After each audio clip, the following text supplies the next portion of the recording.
Dans le but de décrier et de dénoncer le statut socio-économique des jeunes, alors difficile, le Rage de Rouyn-Noranda décide de tenter le coup d'éclat avec le projet Moins 30. À la fin des années 60, quand ils ont revisé la loi sur la sécurité du revenu, de l'aide sociale, il y a eu une discrimination de fait entre les plus de 30 ans et les moins de 30 ans. 15 ans plus tard, bien là, il y a 600 000 assistés sociaux au Québec, il y a 350 000 chômeurs, mais les jeunes de moins de 30 ans ont 140 pièces par mois. Mais les plus de 30 ans, il y avait au-dessus de 400 487. Il y avait vraiment un grand décalage.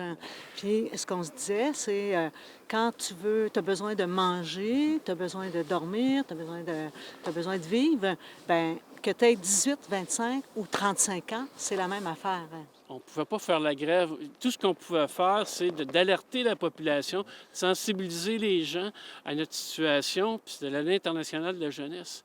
Fait qu'on dit, c'est ça notre place. Symboliquement, c'était stratégique. Bien, j'ai dit, parce que moi, là, j'en ai plein. Hein? J'ai dit, moi, je m'en vais m'installer avec ma tante sur le lac. Et ça a été présenté au congrès du Rage. Et là, ça a été accepté de justesse.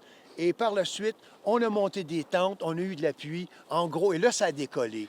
Pendant 12 jours, les jeunes sont demeurés à la vue de tous au beau milieu du lac Ossisco.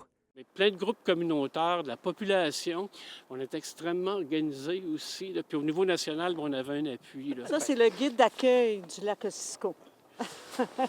Là-dedans, là, on avait toute l'information. On avait un horaire culturel avec des films qu'on présentait, avec des expositions, avec... tu sais, c'était pas juste... C'était pas juste l'occupation en tant que telle, c'était toute une série d'événements.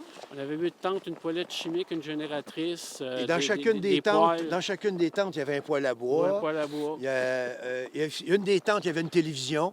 Fait que, parce qu'on avait rentré la génératrice et puis on éclairait le petit village qui était naissant.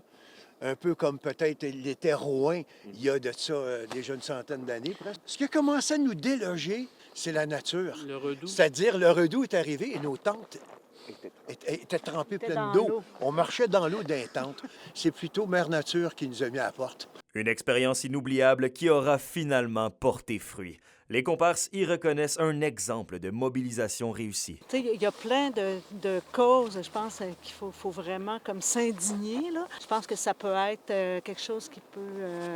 Encourager, motiver, puis de dire que quand tu te bats, bien, tu peux gagner. Si tu restes isolé, ça va être stérile. Mais si cet événement-là, tu le joins, puis tu le partages, tes préoccupations, tes frustrations, avec des amis, un plus grand groupe, le particulier se lie au collectif. Puis c'est là que ça lève. C'est là que la réalité se transforme. Individuellement, t'es pas grand-chose, mais en groupe, ben, t'es tout. Alexandre Cabana, RNC Nouvelles, au lac Ossisco.